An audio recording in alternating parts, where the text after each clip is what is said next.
up on this earth, God already saw you, already knew you, already had plans mapped out for your life. Even if your parents did not plan you, God planned you. Even if people told you that you were a mistake, heaven never called you that. Some of you grew up surrounded by chaos. Perhaps the house was loud, perhaps it was broken, perhaps love was inconsistent.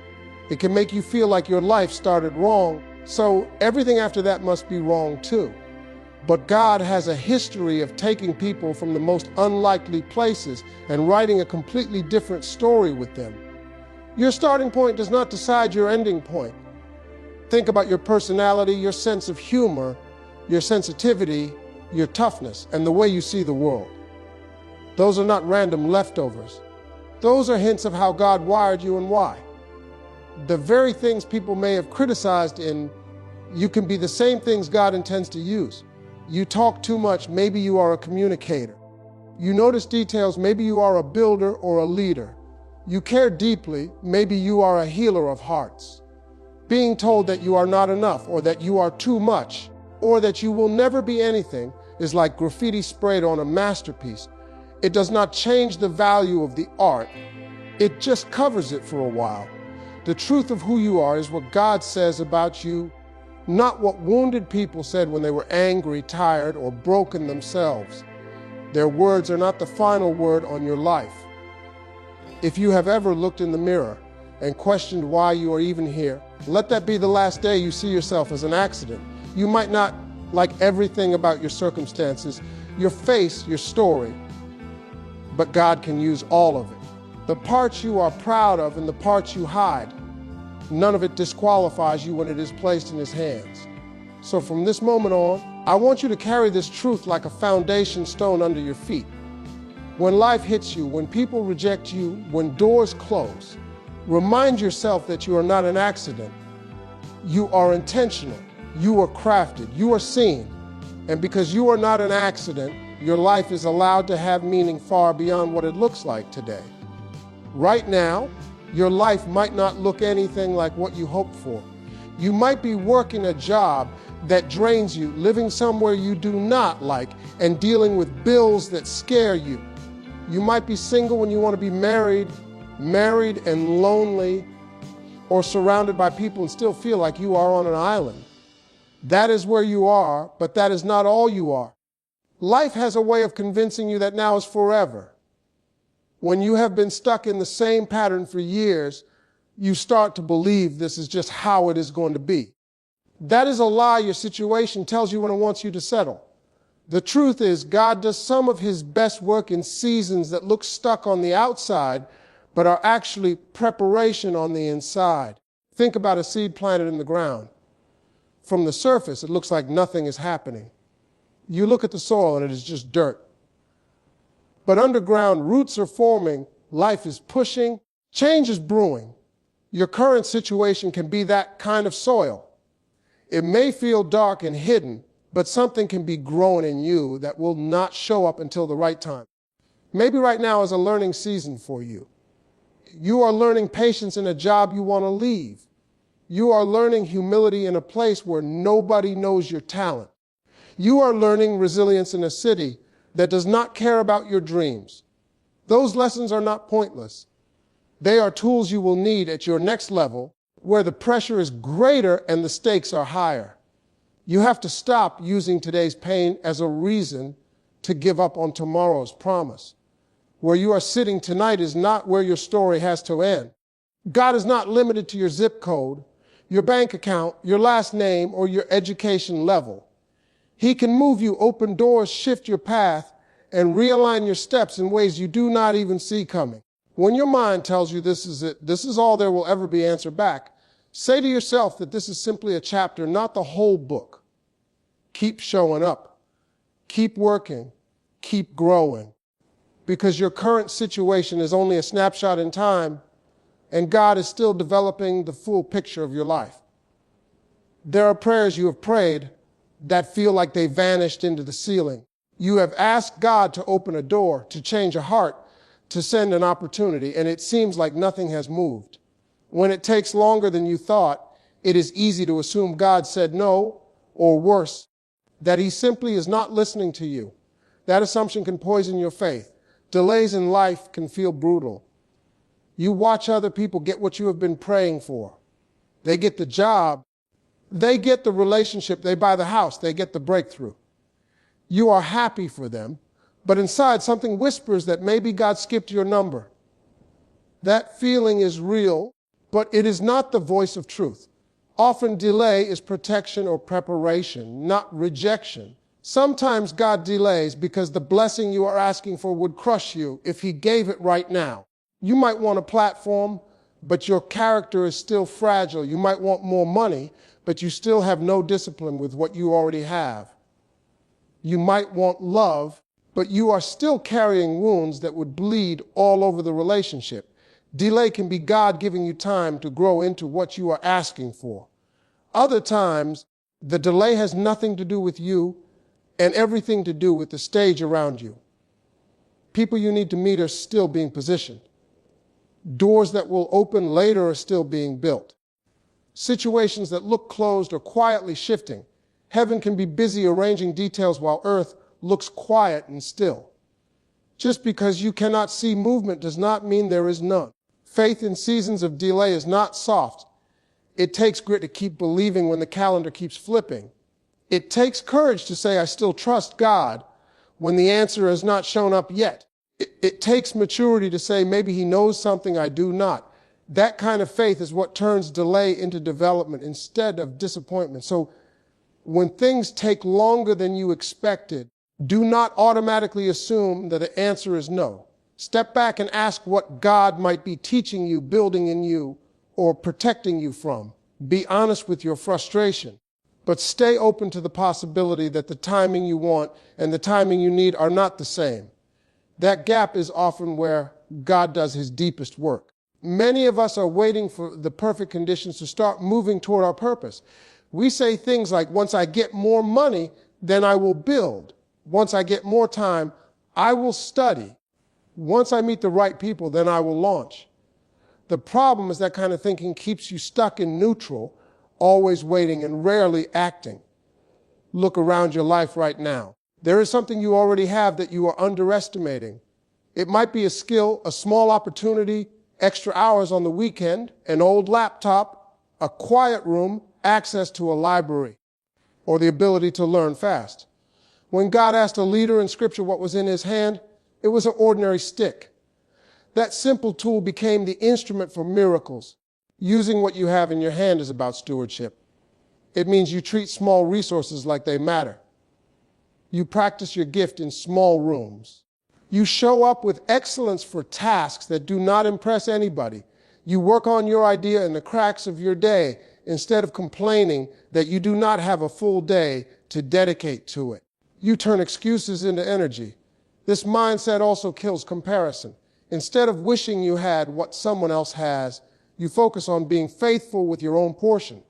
Their camera might be better, but use your phone and shoot. Their education might be deeper, but use your free resources and study. Their network might be larger, but use your kindness, your integrity, and your reliability, and build trust where you are. Too many dreams die because people wait for a magical moment that never comes. The truth is, your magical moment often shows up after you have done a lot with what looks like a little. People start noticing the work you did quietly. Doors open precisely because you proved you could be consistent without applause or big budgets.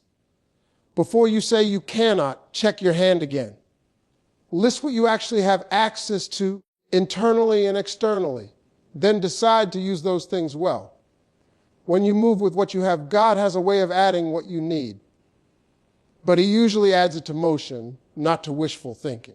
Inside you, there is something you do with unusual ease or unusual passion or unusual results. That is your gift. It might not look glamorous. It might be making people laugh, solving problems, organizing chaos, listening deeply, teaching others, creating art, fixing things, selling ideas, or encouraging broken hearts. Whatever it is, that gift is a clue to your purpose. Your gift is not always the same as your current job. You might be in a position that pays you, but does not use the best of you.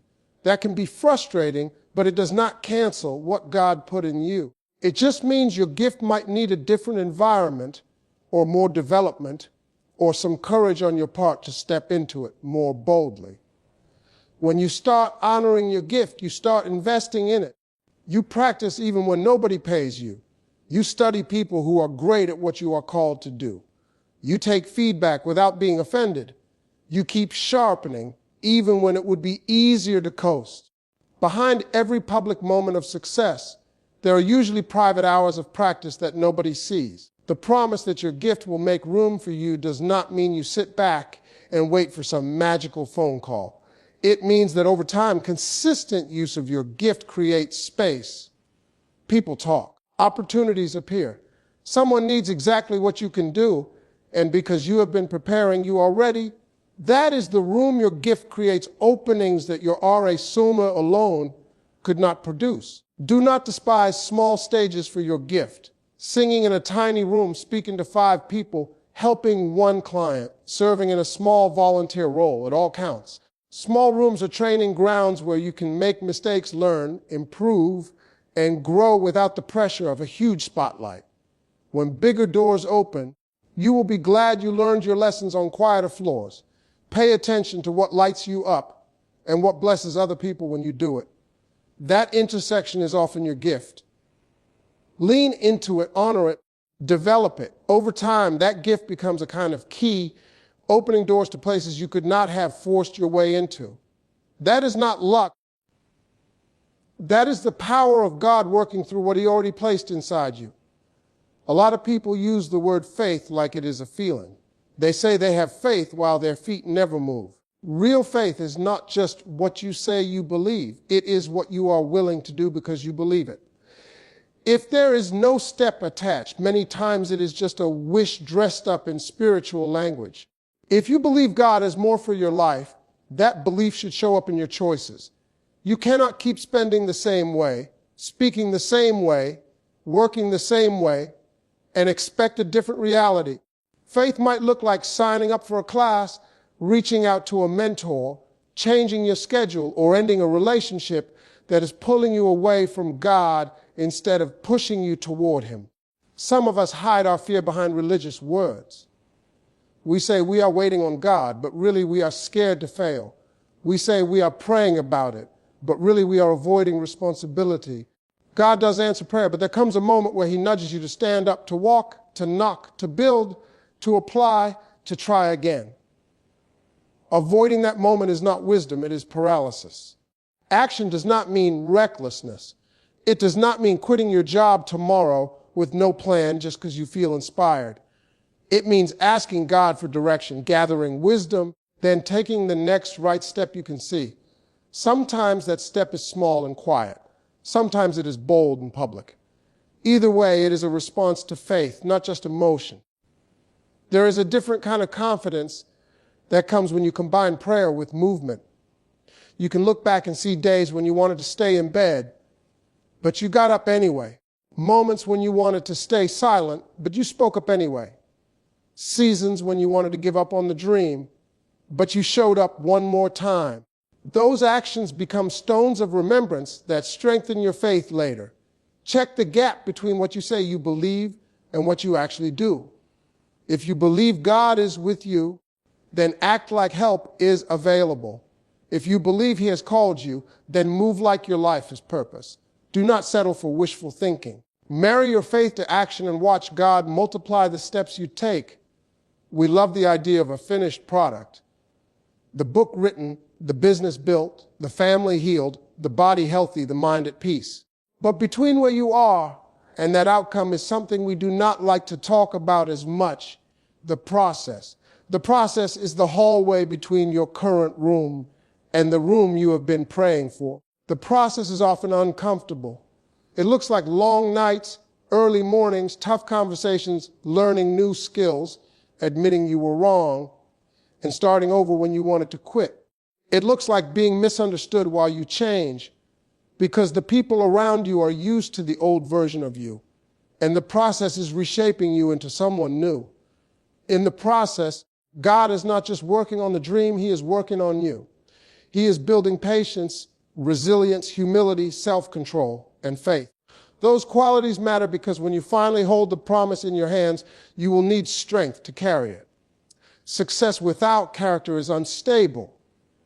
It feels good for a moment, then collapses under pressure. Some of you are in a process that feels like punishment, but it is actually training. You are learning how to handle criticism without breaking. You are learning how to focus when there are distractions everywhere. You are learning to depend on God instead of your own talent. None of that feels glamorous, but it is priceless preparation. If you try to skip the process, you end up weak in the places you needed to be strong. It is like wanting to lift heavy weights without ever training your muscles. At first, it seems fine, then you get injured. In life, skipping the process can look like getting money too fast, attention too fast, influence too fast without the inner structure to handle it. The fall from that place can be brutal. Instead of always asking how fast I get there, start asking what God is building in me here. That shift turns waiting into training. It turns frustration into fuel.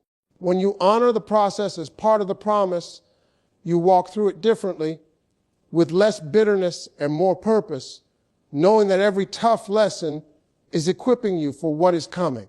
Failure hurts. There is no use pretending otherwise. When you try something and it falls apart, when you risk and lose, when you love and get rejected, it stings in a deep place. Many of us respond by vowing never to try again. We build walls around our hearts and dreams, telling ourselves we are just being realistic. But failure is not the place you are supposed to live. It is the classroom you pass through. You do not build a house in the middle of the school hallway. You go in, you learn, you leave with lessons. When you treat failure as final, you camp out in a place that was only meant to teach you, not bury you. Look back at some of the best things you know how to do. Often, you learn them by getting it wrong first. You fell when you were learning to walk.